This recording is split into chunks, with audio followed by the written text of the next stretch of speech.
আমার জান ভিক্ষা চাই, আমি বাঁচতে চাই, আমি নির্বাচন করতে চাই, আমার পরিবার নিয়ে শান্তি আমি সৈয়দপুরে বসবাস করতে চাই। আমি জানি না এই লাইফের পরে, এই সাংবাদিক সম্মেলনের পরে আমার কি হবে জানি না, আমার মৃত্যু হতে পারে। আমার যদি মৃত্যু হয়, এই মৃত্যুর জন্য ইকবাল হোসেন অপু দায়ী থাকবে, তার পরিবার দায়ী থাকবে। বাংলাদেশ আওয়ামী লীগের মাননীয় প্রধানমন্ত্রী জননেত্রী শেখ হাসিনা এবং দলের হাইকমান্ড যে সিদ্ধান্ত নিয়েছেন, দলের কোনো সমর্থন নাই, প্রতীক নাই, এখানে যার খুশি সে নির্বাচন করতে পারবে। আমি সেই আলোকে নির্বাচন করতেছি।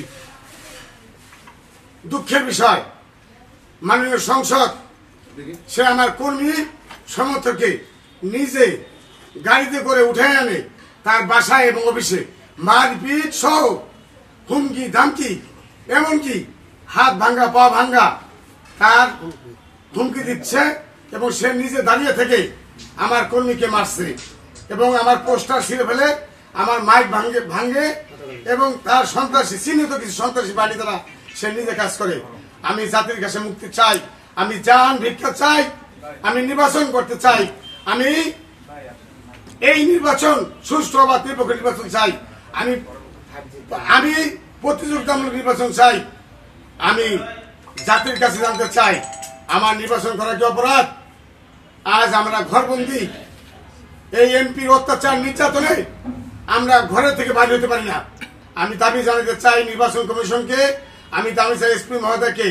আমি গতকাল আমার দুইটা মাইক এমপি সাহেব সৈয়দপুর থাকাকালীন অবস্থায় তার অফিসে বসে সে ঘোষণা দিয়েছে যে আনারস মাকড়া মাইক কিভাবে সৈয়দপুর শহরে চলে, তাৎক্ষণিকভাবে তার কিছু গুন্ডা পান্ডা আমার মাইক ছিনতাই করে নিয়ে গেছে। আমি ওসি সাহেবকে একেবারে 7 বার তাকে ফোন দিয়েছি, সে আমার ফোন রিসিভ করে নাই। আমি বাধ্য হয়ে এসপি সাহেবকে ফোন দিয়েছি, 2 বার ফোন দেওয়ার পর সে আমার ফোন ধরেছে, কিন্তু আমি কোনো প্রতিকার পাই নাই, আমি কোনো হেল্প পাই নাই। আমি জানি না, আমি রিটার্নিং অফিসারকে আমি ফোন দিয়েছি, আমি জানি না ওসি কার নির্বাচন করে, সে কার পকেটের লোক। আমি আমার সৈয়দপুর সদর উপজেলাবাসীকে আশ্বস্ত করতে চাই, আমার জীবনের 1 বিন্দু রক্ত থাকার অবস্থা আমি মাঠ ছাড়বো না। আমি আপনাদের পাশে রেখেই, আপনাদের পাশে থেকে নির্বাচন করব। আপনারা আমাকে সাহায্য সহযোগিতা করবেন, নির্ভয়ে আপনারা আমার জন্য ভোট চাবেন, ভোট প্রার্থনা করবেন। আর 21 তারিখে যেই এমপি নিজে আমাদের সৈয়দপুরের এমপি সাহেব নিজে ঘোষণা দিয়েছে যে কোনো ভূত থাকবে না, কোনো এজেন্ট থাকবে না, ভোট সামনে নেবে।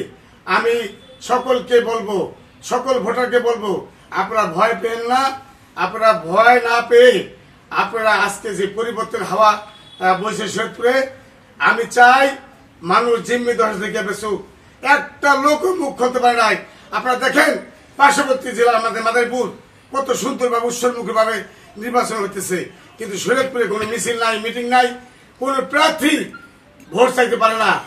শুধু ওই ঘোড়ার সমর্থন, এমপির সমর্থনে, এমপি যাকে সমর্থন দিয়েছে 5 কোটি টাকার বিনিময় আমার থেকে 5 কোটি টাকা চেয়েছিল, যে 5 কোটি টাকা দিতে পারবে সেই এমপি প্রার্থী হবে। আমি গরিব মানুষ, আমি অসহায় মানুষ, আমার কোন টাকা পয়সা নাই, আমি 1 টাকা দিতে পারি নাই। বিদায় আসছে আমার পিছনে মরিয়া হয়ে লেগেছে কিছু গুন্ডা পান্ডা দিয়ে। এবং আমি একটা কথা বলতে চাই, তার নিজের ভাইগনা চন্দ্রপুরের চেয়ারম্যান আব্দুল সালাম খান সন্ত্রাসী বাহিনী, তার নেতৃত্বে আমার চন্দ্রপুরে সকাল সন্ধ্যা তাণ্ডব লীলা চাচ্ছে। প্রত্যেকটা লোকের ঘরে ঘরে যা বলছে, যদি 1900 মাত্রায় ভোট চাও তাহলে এই দেশে থাকতে দিবে না, তাই থাকতে পারবে না। এইভাবে একে একে 4-5 লোককে তাকে আহত করেছে, হাসপাতালে ভর্তি আছে এবং তাদেরকে আমি জিডি করেছি থানায়, কোনো প্রতিকার পাই নাই। আমি প্রত্যেকটা জিডির কপি আমার কাছে আছে, দেখেন আপনারা সবাই। এই যে আমি নির্বাচন কমিশনে আমি দরখাস্ত করেছি, আমি রিটার্নিং অফিসারকে দরখাস্ত করেছি, অদ্য পর্যন্ত আমি কোনো হেল্প পাই নাই। আমি সকলের কাছে সাহায্য চাই, সাংবাদিক ভাইদের মাধ্যমে আমি নির্বাচন কমিশনের কাছে আমি আমার জান ভিক্ষা চাই, আমি বাঁচতে চাই, আমি নির্বাচন করতে চাই, আমার পরিবার নিয়ে শান্তি আমি সৈয়দপুরে বসবাস করতে চাই। আমি জানি না এই লাইফের পরে, এই সাংবাদিক সম্মেলনের পরে আমার কি হবে জানি না, আমার মৃত্যু হতে পারে।